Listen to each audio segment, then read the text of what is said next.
Welcome to the launch of Literary Lights 2024, our second annual reading series featuring exciting new books by Armenian authors.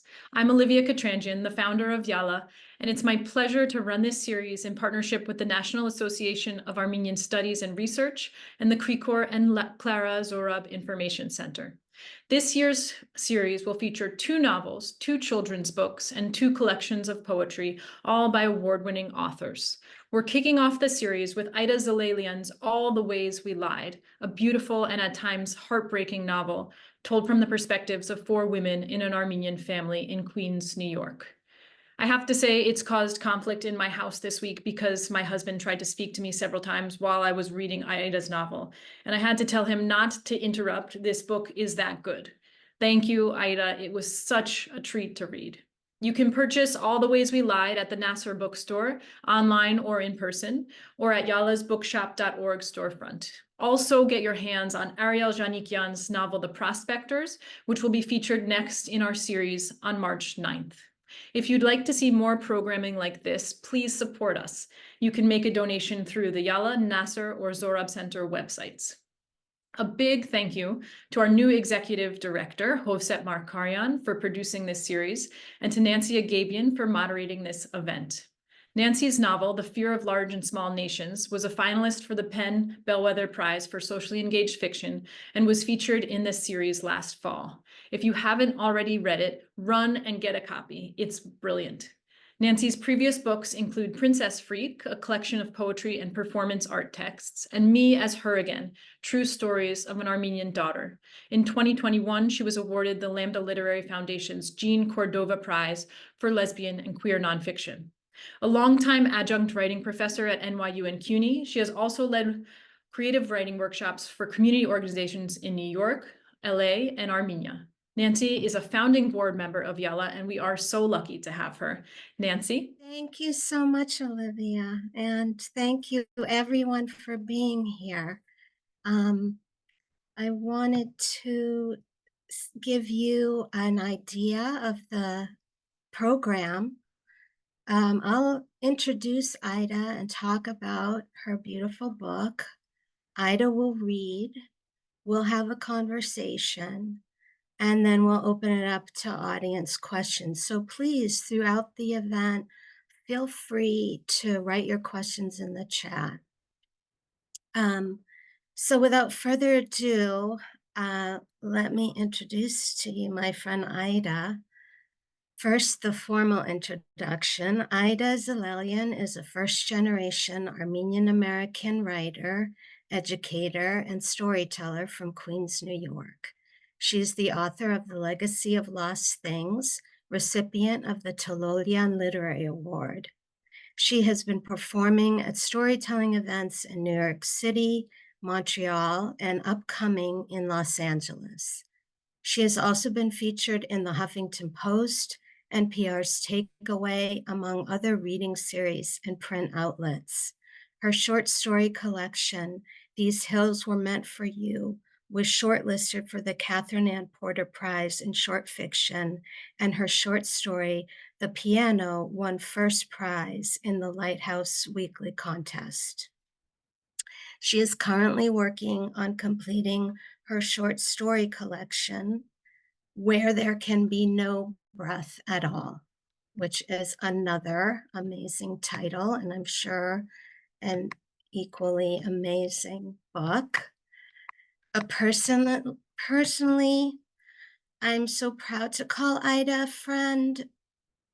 I don't need to tell you she's a talented writer, but I can also tell you that she's a very dedicated organizer who has brought together countless writers in Queens through her literary citizenship there as a reading organizer and on the board of Newtown Literary. And she has volunteered countless hours supporting Yala. And I can personally attest to her loving support and all the care she has shown me as a friend and as a writer. Aida, I'm just so grateful for you and for this amazing book, which demonstrates your powerful dedication to writing, which you've shared generously with so many and in so many ways. Um, so, as a way to begin, we wanted to acknowledge it's the end of a week-long global strike to protest the genocide in Gaza. Today is Holocaust Remembrance Day, and the past few months have been a painful time of genocide for Artsakh, as many of you know. It's been a time of genocide for Ukraine, Pakistan and Afghanistan, Eastern Congo, Sudan, and beyond.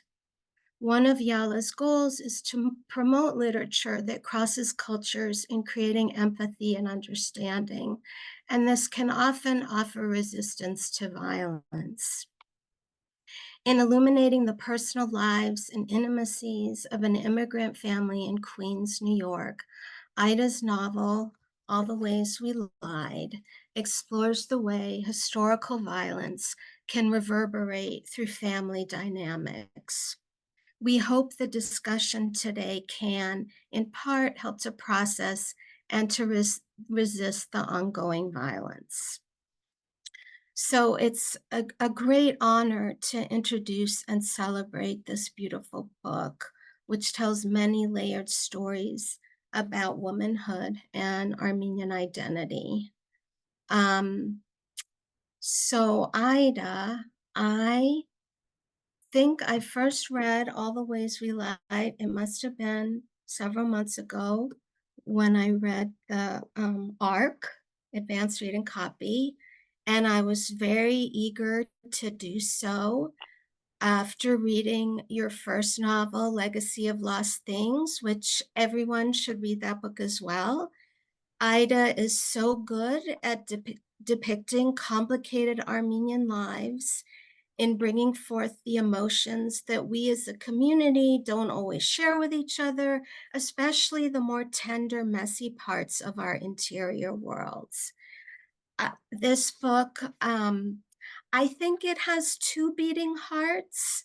There's the story of Takuhi, the mother, and how her manias and passions impact and often hurt her daughters, Gohar, Lucine, and Azad. And then there's the story of the three sisters and their complex relationships with each other. The situation that sets their lives in relief is grief for the sudden death of their father and stepfather, Gabriel, who's been their rock.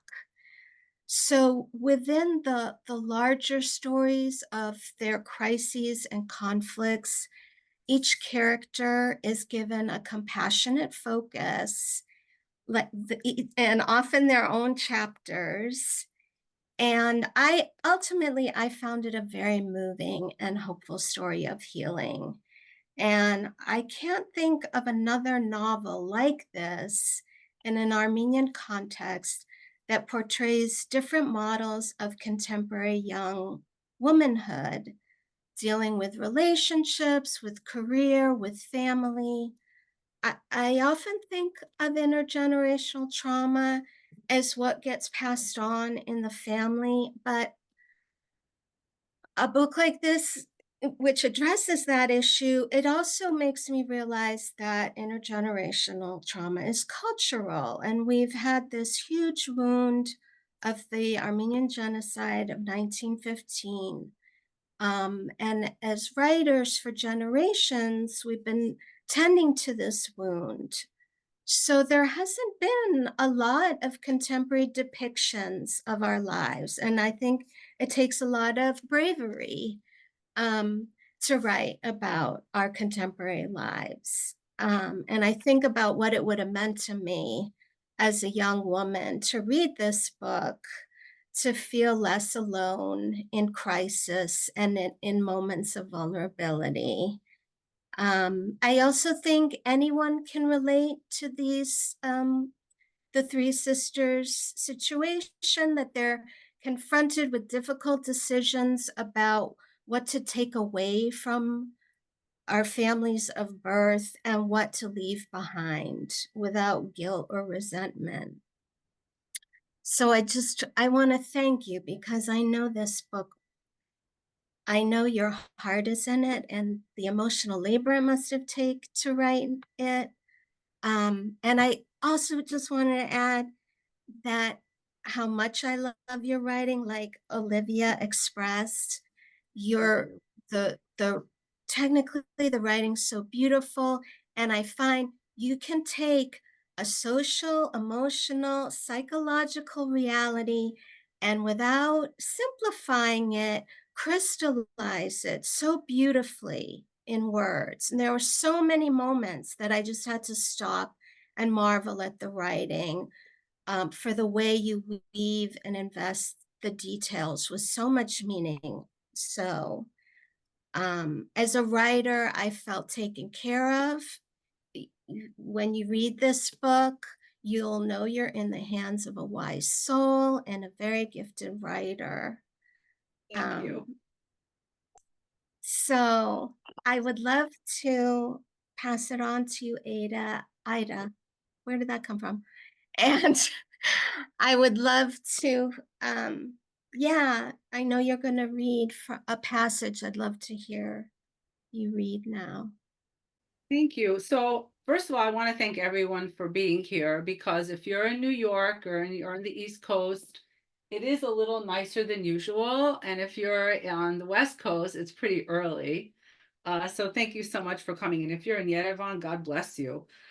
Thank you to everyone. Nancy, that lovely introduction. Olivia, Literary Lights, Nasser, the Zohrab Center for making this happen.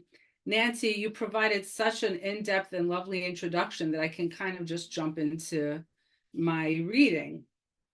And in commemoration of today, I am going to read this particular passage, and maybe later on, if there's time, I'll read a couple of pages to give what I'm reading today levity. So this section is on page 48. I know that in Literary Lights, some people actually have the book and they want to open to it, but you totally don't have to do that.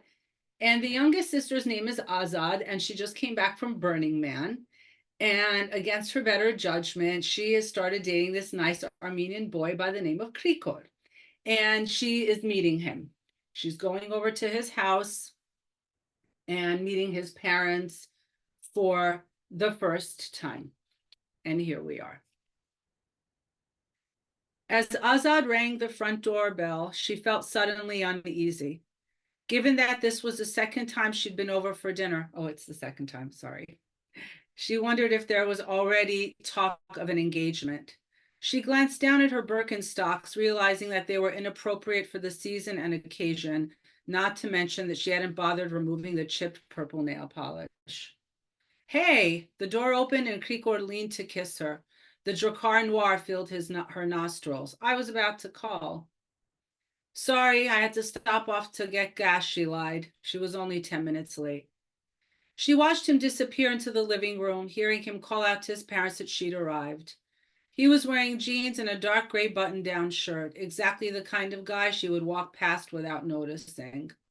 Azad, come in, she heard Krikor's father call over. Her mother breezed into the dining room with a covered Pyrex dish, the condensation obscuring the contents. Hello, Azad, she said, her tone cool and reserved. Azad couldn't be sure if this was her overall demeanor or if she was put off by her lateness. Let's eat. Krikor pulled out a chair for her and then seated himself beside her. Then she noticed the older woman at the head of the table. This is Med's mama, Krikor said as Azad was about to introduce herself. Urachem, the woman nodded politely, pleased to meet you. Azad could feel the old woman's eyes on her, as if unveiling her, somehow aware of Azad's thoughts. I spoke to your mother the other day, said Krikor's mother as she passed along a dish of tabbouleh. She said you were at a festival in the desert. So I just want to preface by saying the added pressure is that her parents and his parents are acquainted with each other. Not well, but they're in the same circle. And so she's mentioning this festival. Yes, said Azad, immediately wanting to change the subject. An sovor, out of the ordinary. Azad understood the subtext. What was it like there, Krikor asked. Azad knew he was attempting to normalize the strangeness of her trip in the desert. Very different, she said. Sitting at the dining room table with his family, Azad felt she was a visitor from another planet. Describing the last week of her life to anyone, especially to Krikor's family, was laughable. When I think of the desert, all that comes to mind is Derzor, said Krikor's mother. And for those of you who don't know, Derzor is the area of the Syrian desert where Armenians were forced on a death march during the genocide. So I'll read it again. When I think of the desert, all that comes to mind is Derzor, said Krikor's mother. I say it here actually. She was referring to the Syrian desert where the Ottomans had sent Armenians on death marches during the genocide. Ma, please, everything isn't about the genocide, Krikor said. Krikor's mother paused and stared at him. I'm sorry, he said. I didn't mean to offend you. Well, I am offended, she said. We were forced to walk through the desert until we died of heat and starvation, and yet there are people that choose to go there for fun and entertainment. Azad had to control the urge to excuse herself and leave. Instead, she said, I went there for the purpose of a painting I'm working on. It wasn't recreational, though my parents think otherwise. I've been working on this for quite some time, so please don't mention it to my mother should you speak to her again, Azad said, speaking only to Krikor's mother. We, Krikor muttered under his breath. What was that? His mother's sharp tone silenced the room. You didn't walk anywhere, said Krikor, surprising Azad. She had expected him to balk at his mother's question, and Azad was in Nevada, which is hell and far gone from Derzor. Oh, it's getting intense in here, interrupted Krikor's father. He smiled at Azad, winked. Dras, go get the ori. Krikor went to the liquor cabinet and returned with a bottle of ouzo. His mother continued passing along the dishes, now at a mechanical pace. Don't upset your mother, Krikor's mother said in Armenian. The old woman wore a maroon quilted house dress, her gray hair held in a tight bun. Azad could tell that she spoke very little English. Are you still working at the art gallery? Krikor's father asked. Well, right now I'm interning, Azad said again. Again, she was in the spotlight, and Krikor's father had unwittingly placed her there. I think in the spring there will be a position opening for assistant to the director, and hopefully they'll hire me. She could have kicked herself. Hopefully they'll hire me. She sounded desperate, lacking confidence. Azad, tell us about your sisters, said Krikor's father. My sister Kohar is the oldest. She's a teacher and a writer. And Lucina is a pastry chef in New Jersey. Although there's a big age difference, we're all very close, she said.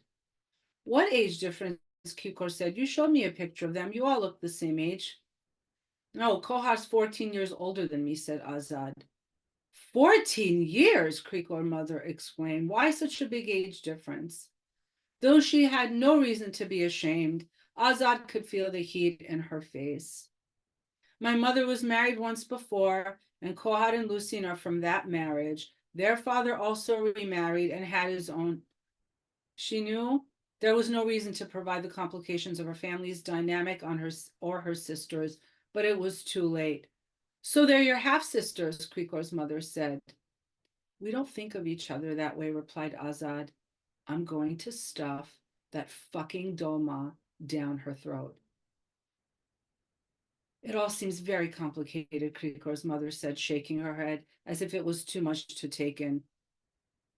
Azad knew the empty silence was for her to break. My mother tells me your father was a famous artist, she says to Krikor's mother. Famous? Well, one could say, yes, she said. And how about your mother? Azad asked, turning to Krikor's grandmother. Does she speak English, by the way? Yes, very little, Krikor said, but she understands almost everything, right, Mez Mama? He asked, smiling at her. The woman nodded and continued eating her meal. My mother has a different talent, if you want to call it that, said Krikor's mother. She can read coffee cups. She'll read yours after dinner. No, that's okay, Azad said, the words leaving her so immediately that she wondered if she seemed rude and declining.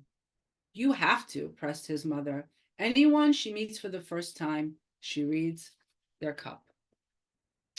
And so what happens afterwards is she's forced to sit there and have this old woman read her cup.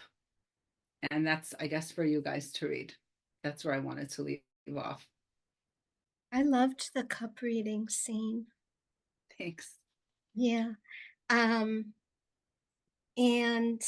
just hearing you read that scene, the simmering scrutiny, I think you balance so well, like the scrutiny of the mother and Azad's inner monologue and how she's responding to it. I think you can't help be placed in that moment with Azad. So thank you for reading that. Beautiful. And I think it also gives a great example of, even in that one scene, your attention to all the characters. Like, these are minor characters, Krikor and his father and the grandmother.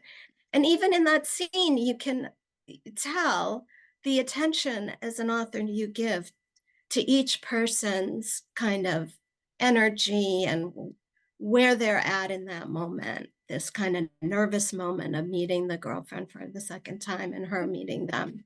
Can I ask something? Do I have like 2 minutes to read a passage with a little levity? Sure. Like, do I have those 2 Sure, minutes? and then we'll do the chat. Okay. So I just wanted to read this one moment where Azad has delivered a secret to her sisters, and it gets Kohar so angry that she leaves the room. She leaves the house. She's had a drink. She's high. She gets in her car. She returns. She's in the bathroom, and now it is Lucine and Azad. And Kohar's husband's name is Jonathan. So we're definitely gear shifting here, and it really is just about a page. I'm on page 211. So again, Kohar's in the bathroom. The sisters are alone, relieved that she's back. I'm going to call Jonathan, Azad said, reaching for the phone. No, you are not. Lucine walked over to where Azad was lying on the couch and sat on top of her. Get off of me. Azad, now prostrate on the couch, was with Lucine on her lap, her head hanging awkwardly off the side, had the phone in her hand. Why can't I call him? She cried. Dummy, Lucine chastised. Fucking dummy. Think about it. Get off of me. Here, I'll draw you a picture, Lucine's voice, now light and dreamy, began. Jonathan sitting in Ruby's nursery, that's their daughter. Circa Pottery Barn Kids 2018 catalog, page 32, Mozart's opus, whatever the fuck is playing on volume 3. He's giving her a bottle and reflecting on his amazing life, being the perfect guy that he is, and then out of nowhere, he gets a phone call from your dumbass. What's that you say? Kohad had a pot brownie and slugged 2 double gin cocktails and then ran out of the apartment and drove around in a rainstorm. And then we dragged her back into the house and she's okay. Her voice now hostile and condescending. Certain truths can remain untold. How about that? Like today. You're hurting me, Azad moaned. Lucine repositioned herself and leaned across Azad's torso, settled the heft of her body with more weight. Did you have to tell us that mom was meeting some African guy on the other side of the world? Maybe we didn't want to know. Maybe I don't give a shit and glad she's getting the hell out of here. That's her business. Yeah, Azad yelped. Like, let's just stick our heads in the sand and waste 7 years of our lives being miserable. Swiftly, Lucine felt the unexpected blow. What? She sprang up and Azad tottered to her feet. What'd you say? Are you talking about me and Steve? Is that what? You and Steve, you, Azad said. While you live in a house that was handed to you and a car that you didn't pay for and a college tuition that mom paid off for you, but you're giving me advice about sticking my head in the sand, Lucine yelled. Why are you yelling? Azad yelled. Why can't I? Lucine yelled back. You are so out of touch with reality. You're not even a fully formed adult. You haven't struggled one day in your life. Maybe some people have real reasons to stick their head in the sand. What's your reason? I don't stick my head in the sand, in the sand. I don't avoid life by not spending time with my family and working 7 days a week. You don't even have a job. What are you talking about? Lucine hollered, now utterly exasperated. Oh my God, you don't even know what you're saying. You're a child. It's like white privilege. For years it's been that, or rather, Azad privilege. And I'll stop there. Thank you. Yeah, very tense moment where everything comes out. And Lucine is such an outspoken character. And it is, as we read in depth about each sister and then to see them interact with each other, there is a real relief in it. And like you said, a levity. I also thought I did chuckle when you read the line in the first scene when Azad wants to shove the dolma down the grandma's throat. And you know, sometimes I think we laugh at anger because it's familiar or it's a release. So you navigate so many emotions in the book, tender, funny, harrowing, sad. It's just a tapestry in that way. So now that we got to hear about some of the characters and hear your exquisite writing, I'd love to hear about your motivation. Like, what brought you to write this novel?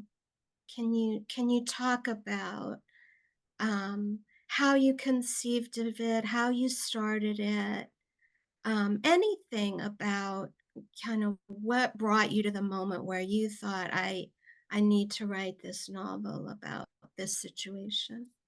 Um, I was just wondering if this dynamic was unique.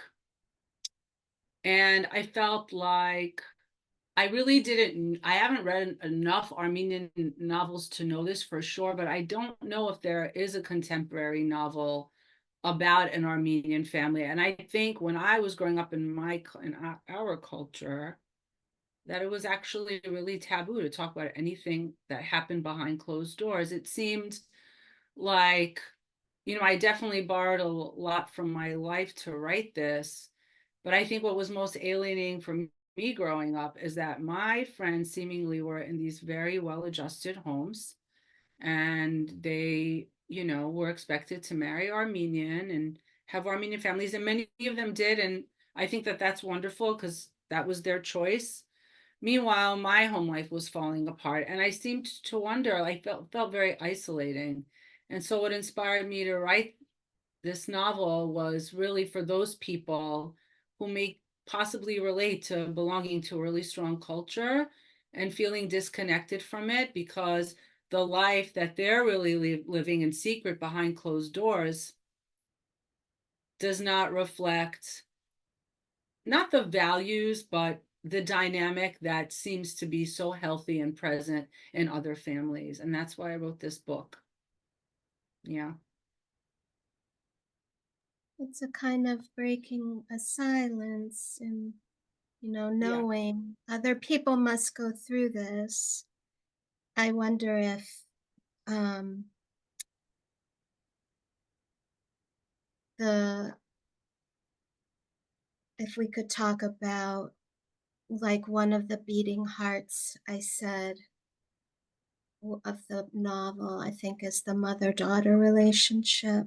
And I, I definitely felt like there was like a theme of healing that got strung through that storyline. So I wondered if you wanted to talk a bit about that aspect of it, about Well, what your intention was in writing a mother-daughter story. yeah. I know narcissism is such a big, like social media has seemed to really use that term, that word narcissism, and I didn't really know what it was for a really, really long time. But in the construct of narcissistic family, if some of you don't know, there is the scapegoat, there may be two, and then there's the golden child. And I don't know why I thought it was exclusive to American households. I don't know why I thought that. But I definitely thought that cultures, when you're from a strong culture, like, I don't know, that just doesn't seem to touch a family's dynamic. Maybe this is an American phenomenon, but it's definitely not. And I was actually very surprised at the number of women who've reached out to me after reading this to tell me how shaken they were by the dynamic because it was so familiar for them.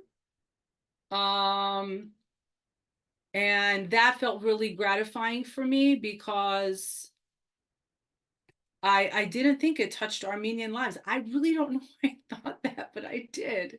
And I thought it was important to write a novel with that dynamic as well, because one of the things my editor said to me, I remember, is I said, if I vilified anyone, especially Takuhi, and what he said to me, and I hope is the case, is no, you've written characters that are deeply flawed and lovable. And I hope in some way I have made the mother lovable. I haven't tried to, right? I'm not inserting that, but I just hope that was the natural feeling from reading about her.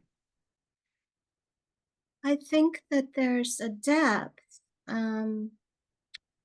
to all the characters, and it speaks to your writing that not only in sort of the conception of it, like how you created chapters that focused on each character and clearly like mapped out what their individual stories would be and then how they would all intersect, but also that you pay attention to all these, like the small details and the small moments that take place between them. And I know, I'm gonna skip. We had like talked about various questions to discuss, and I wanted to skip and Yes. I wanted to talk about the storytelling. Speaking of like how you conceived the book, because you're also a storyteller, like a performer storyteller, and I imagine that I think that's, well, you talk about it, how it kind of intersects with this book, or what it means for this book to be a performer storyteller. That's a great question, how it's connected. I'm gonna think about that for a minute. Maybe I didn't think about it enough, but I will say, 2 years ago in March, I did my first storytelling performance. And for those who don't know what storytelling is, it's not memorizing a story you've written and then telling it to an audience. It literally is a story from beginning, middle, and end, a true something that happened to you. And sometimes there's a theme you have to work with. Like the one I'm doing in Los Angeles, the theme is roots, which is a really cool theme. And I was teaching public speaking in the classroom, and I was implementing storytelling as their final performance. I'm like, I've never done this before. I have to do this. And so it was, I have to say, probably the most freeing way of expressing myself in such an immediate way, because I'm telling the truth. And it was just one more way I thought it would help me become a better writer, which it has. And so it's sort of like, I sort of kept going without meaning to. And in September, I was in Montreal at the Centaur Theater, and that was my biggest audience. That was about 150 people, which was really neat because I hadn't been in front of that many people ever. And what I shared with you before, I'll share with everyone is, and actually it's so interesting that I'm so glad you asked me this, Nancy, because 2 years ago in March was my first storytelling, and that was via Zoom. And then I did the live one. That's all I could do. And 2 years later, this March, I'm going to be at the Somerville Theater telling a story. It's their biggest show. It's like 850 people. And the reason it's so special to me is because the theme of Suitcase Stories is immigrants and immigration. You don't have to be, but I'm going to be telling the story of my grandfather, Garabed, who was a genocide survivor. And the program is sponsored by an Armenian, which is really amazing.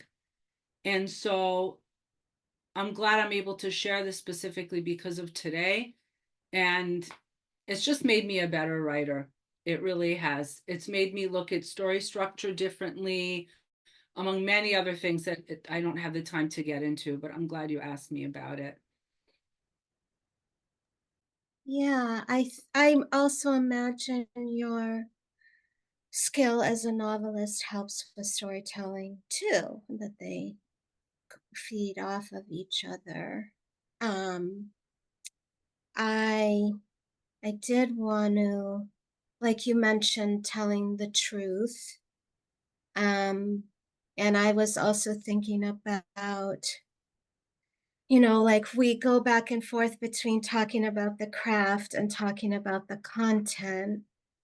And in the scene that you read with Azad and Lucine, the for people not familiar with the book, you're hearing a bit about their lives and what they're kind of calling out on each other.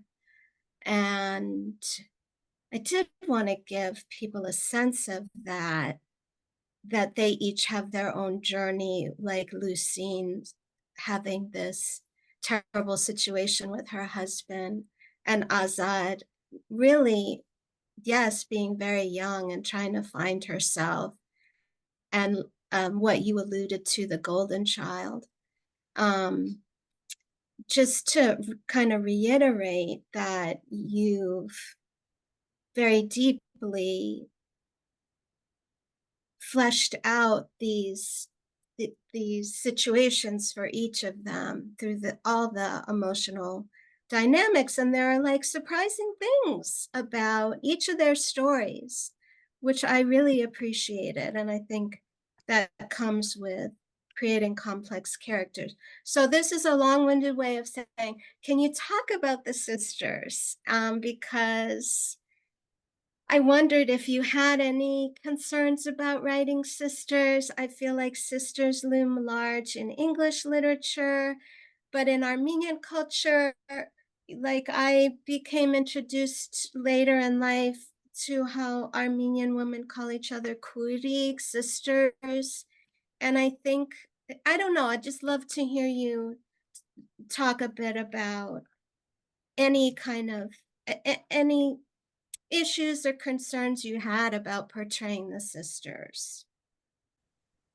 I mean, I didn't. Again, they are based on my sisters so much, and so it came very naturally to me.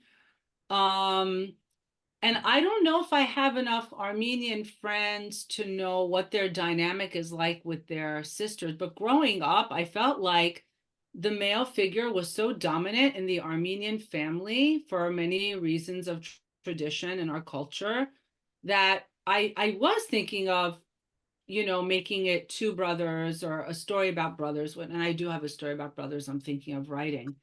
But I thought it was really important to talk about how sisters relate to each other and how they come to serve the roles that they do, regardless of culture, right? So even in this story, Azad is the youngest, and although it's an Armenian household, she does get away with doing things that the eldest and the middle would never be able to do. And that seems to resonate with a lot of families of three siblings, right? It doesn't even matter about gender. But the eldest is truly the eldest. There are a lot of stereotypes happening in this book, but I also feel like they reflect reality for the most part. And that's why I wrote them. Yeah.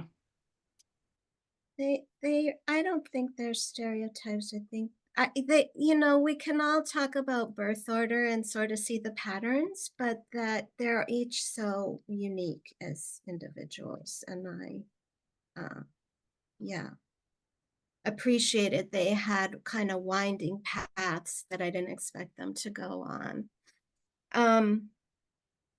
We're running kind of at the end of our Q&A time together, but I did want to go to the question about music since you wanted to talk about it. And there's a thread of music in the book, and I wonder, I know you're an incredible musician, and I wondered how music intersects with your writing or how it plays a role in the book.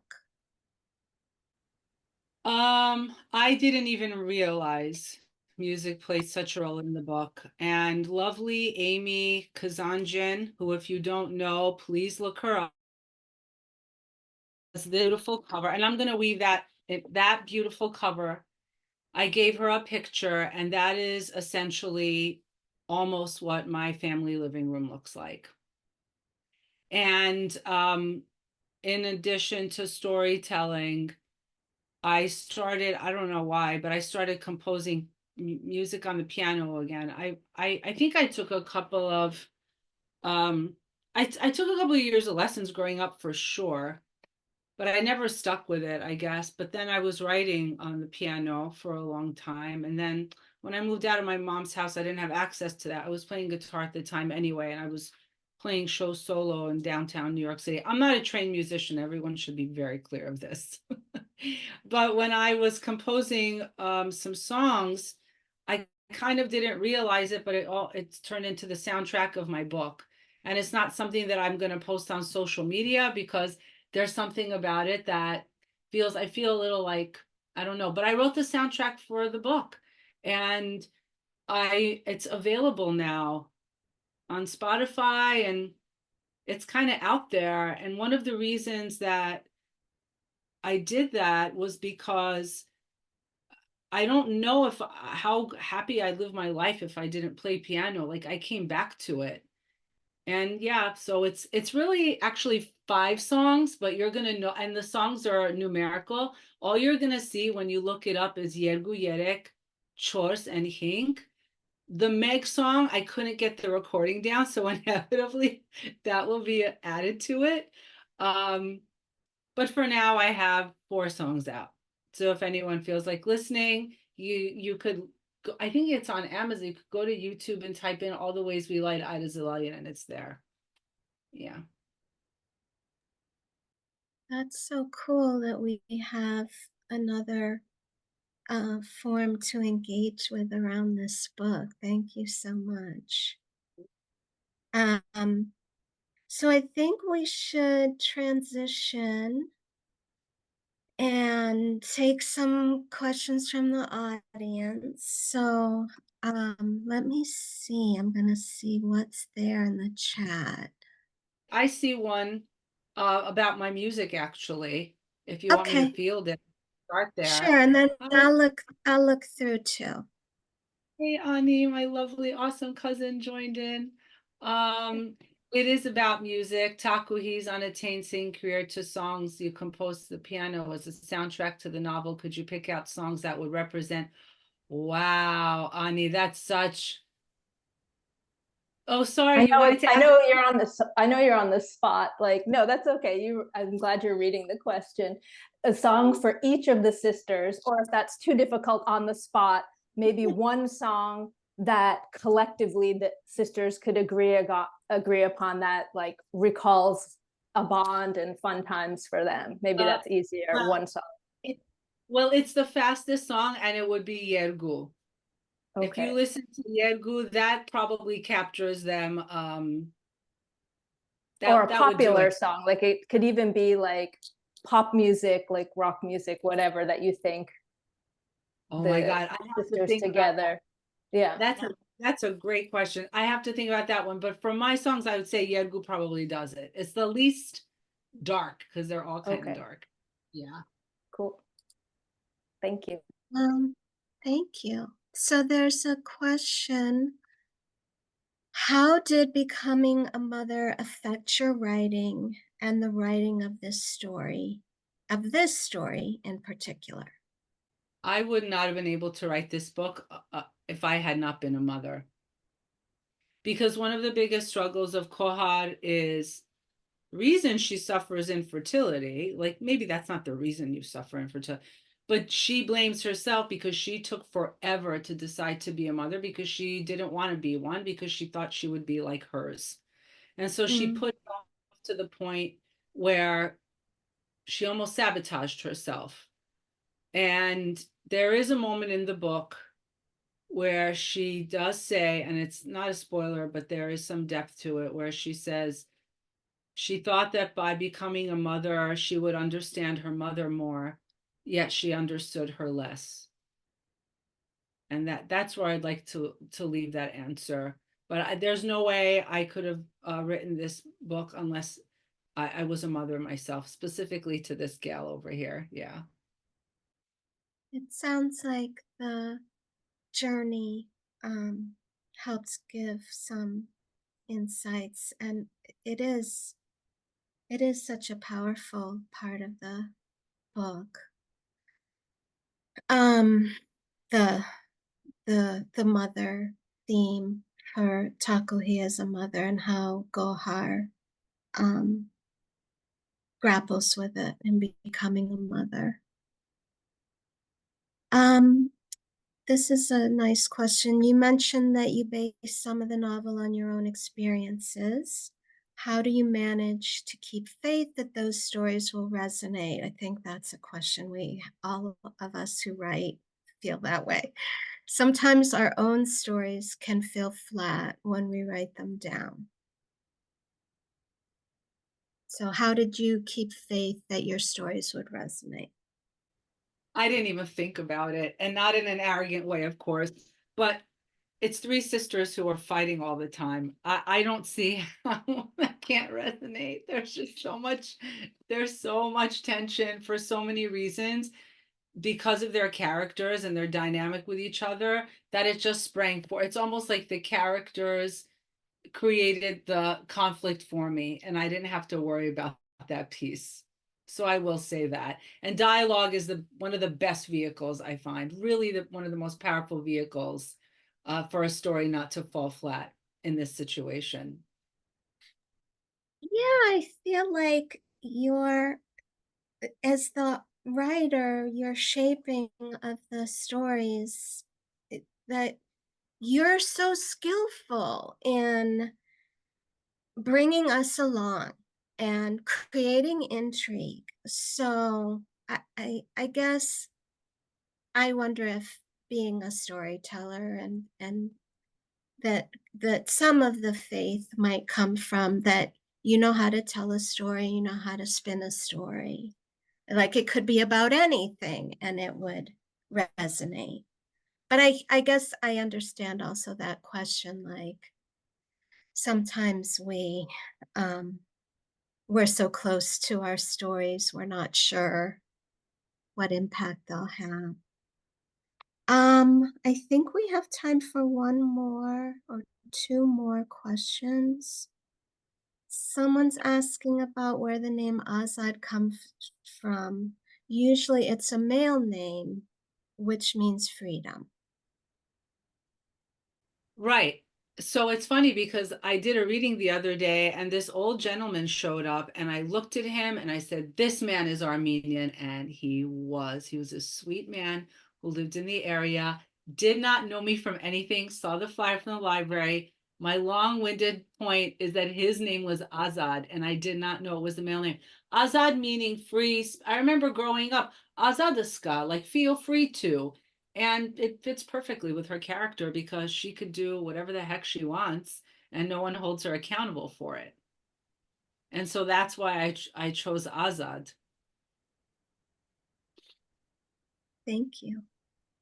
So, question, connecting to what Nancy said about intergenerational trauma, what are your thoughts on how the cultural trauma of the genocide may impact some of the mother-daughter dynamics, like Takuhi's emotional neediness toward her daughters. As a Jew, I often wonder about this, family dynamics, and the history of persecution. I mean, that's a great question, Jillian. That's such a great question. It's that pressure of lives lost and you should marry an Armenian. There's just that added pressure, which is very cliche, but very real. And it's in the very beginning chapter that you'll see, like Taku, he's like, I don't get it. I don't get it. They don't want to marry. They don't want to be with an Armenian man.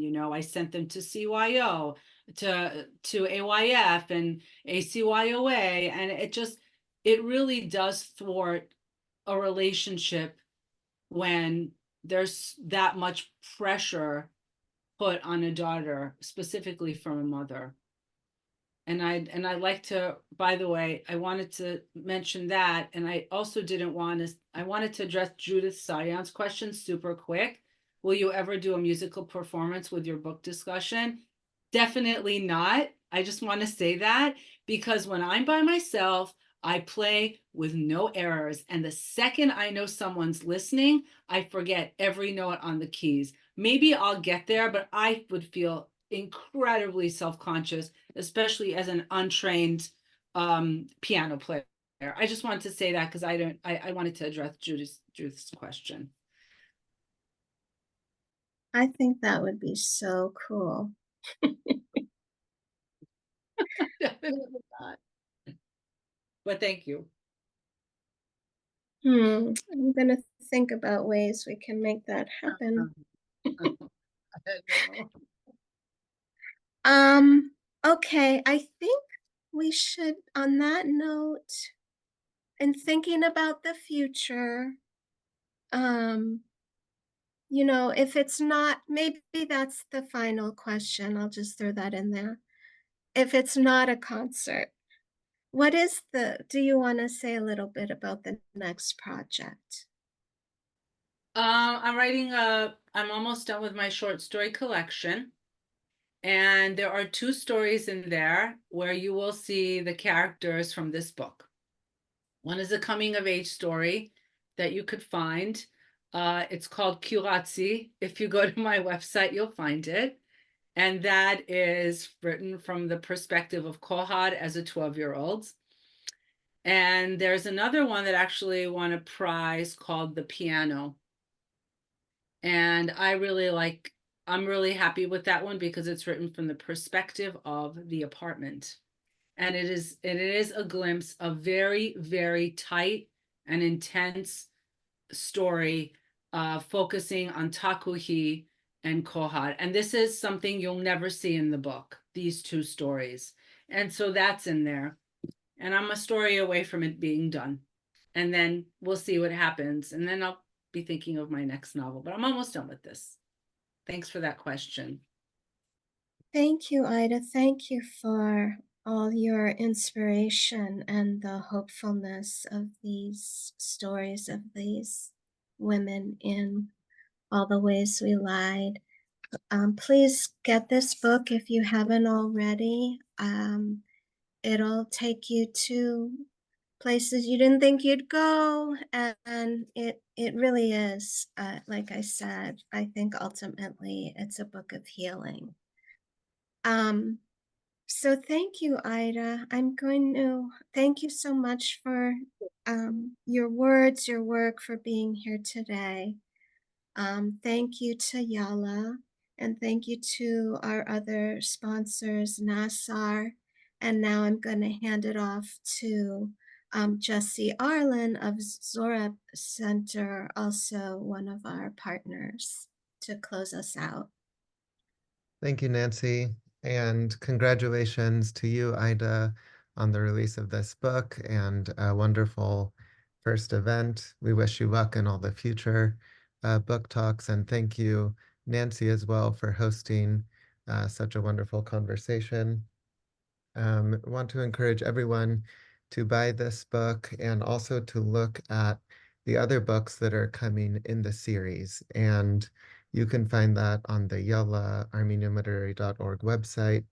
And please don't just open up Amazon and purchase the books. Go to the Nasser bookstore or to Yella's book front at Bookshop, so that your purchase of the books is also going to support the organizations that are supporting writers and supporting Armenian studies, Armenian writers in the US. Our next event is going to be in March, the next event in this series, and it's going to be Ariel Janikyan's novel, The Prospectors. And this is a rags to riches story that's set during the Klondike Gold Rush in the late 19th century. So most of us know about the California Gold Rush in the mid 19th century. This is set during the one that took place in Canada. And each of the organizations, the Zohrab Center, Nasser, and Yalla, also have other events going on in the upcoming weeks and months. So if you are interested in those, be sure to go to those websites. And we all rely on your support, on community support to keep going. So we're so happy we can offer these, most of our programs free. And if you like what you're seeing and receiving, please consider supporting these organizations, all of which you can donate to online at their respective websites. And so we hope to see you in an upcoming program in this series next month in March, and hopefully before that at one of the other upcoming programs. So thank you everyone so much for joining from different states, different countries, different continents, and we wish everyone a very nice rest of their weekend.